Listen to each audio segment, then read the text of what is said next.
Hello ಬ್ಯೂಟಿಫುಲ್ಸ್, ಎಲ್ಲರೂ ಹೇಗಿದ್ದೀರಿ? I hope ಎಲ್ಲರೂ ಕೂಡ ಚೆನ್ನಾಗಿದ್ದೀರಿ ಅಂತ ಭಾವಿಸ್ತೇನೆ. ಇವತ್ತು ಬಿ ಪಿ ಮತ್ತು ಶುಗರನ್ನು ನಾರ್ಮಲ್ ಆಗಿ ಯಾವ ರೀತಿ ಕಂಟ್ರೋಲಿಗೆ ತರಬಹುದು ಅನ್ನುವಂಥದ್ದನ್ನು ಒಂದು ಸರಳ ಮನೆಮದ್ದಿನ ಮೂಲಕ ನಾನು ತಿಳಿಯಪಡಿಸ್ತೇನೆ. ಇದು ಯಾವುದೇ ರೀತಿಯ ಮೆಡಿಸಿನ್ ಅಲ್ಲ, ಇದು ನ್ಯಾಚುರಲ್ ಆಗಿ ನಮ್ಮ ಮನೆಯ ಸುತ್ತ ಸಿಗುವಂತಹ ಒಂದು ಪದಾರ್ಥವನ್ನು ಬಳಸಿ ನಾವು ಬಿ ಪಿ ಮತ್ತು ಶುಗರನ್ನು ನಾರ್ಮಲಿಗೆ ತರಬಹುದು. ಇದು ಬಹಳಷ್ಟು ಜನರಿಗೆ ಗೊತ್ತಿಲ್ಲ. ನಾವು ನಮ್ಮ ಮನೆ ಪಕ್ಕದಲ್ಲೇ ಇದ್ದರೆ ಅದನ್ನು ನಾವು ಕೇರ್ಲೆಸ್ ಆಗಿ ಅದನ್ನು ಬಿಟ್ಟು ಬಿಡ್ತೇವೆ. ಹಾಗಾದರೆ ಅದು ಯಾವುದಪ್ಪ ಅಂತೇಳಿದರೆ, ಪ್ರತಿಯೊಬ್ಬರ ಮನೆಯಲ್ಲಿ ಹಲಸಿನಕಾಯಿ ಇದ್ದೇ ಇರುತ್ತೆ. ಸಿಟಿಯಲ್ಲಿ ಇಲ್ಲ ಅಂತ ಹೇಳಿದರೂ ಕೂಡ ಹಳ್ಳಿ ಸೈಡಲ್ಲಿ ಹಲಸಿನಕಾಯಿ ಇದ್ದೇ ಇರುತ್ತೆ. ಈ ಹಲಸಿನಕಾಯಿ ಬೀಜ ಎಷ್ಟು ಆ, ಮದ್ದಿನ ಗುಣವನ್ನು ಹೊಂದಿದೆ ಅಂತ ಹೇಳಿದರೆ, ಇದನ್ನು ಬೇಯಿಸಿ ತಿನ್ನುವುದರಿಂದ ಶುಗರ್ ಲೆವೆಲ್ ಕಂಟ್ರೋಲಿಗೆ ಬರುವಂಥದ್ದು ಖಚಿತ.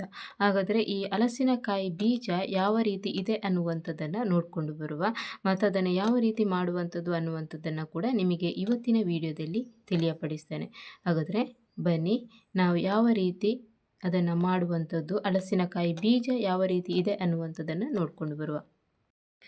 ನೋಡಿ, ಇದು ಹಲಸಿನಕಾಯಿ ಬೀಜ. ನೋಡಿ ಎಷ್ಟು ಫ್ರೆಶ್ ಆಗಿದೆ ಅಂತ. ನೋಡಿ, ಇದನ್ನು ನಾನು ಅದರ ಸಿಪ್ಪೆ ತೆಗೆದು ಇಟ್ಟಿದ್ದೇನೆ.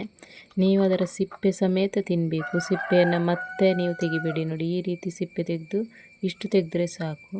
ಕೆಲವರು ಅದನ್ನು ಮತ್ತೆ ಕೂಡ ತೆಗಿತಾರೆ. ನೋಡಿ, ನಾನು ಇದನ್ನು ಬೇಯಲಿಕ್ಕೆ ಇಟ್ಟಿದ್ದೇನೆ. ಸ್ವಲ್ಪ ಅದಕ್ಕೆ ರುಚಿಗೆ ಬೇಕಾಗಿ ನಾನು ಸ್ವಲ್ಪ ಉಪ್ಪು ಹಾಕ್ತೇನೆ. ಜಾಸ್ತಿ ಉಪ್ಪು ಹಾಕ್ಲಿಕ್ಕೆ ಹೋಗಬೇಡಿ. ನೋಡಿ, ರೆಡಿಯಾಗಿದೆ.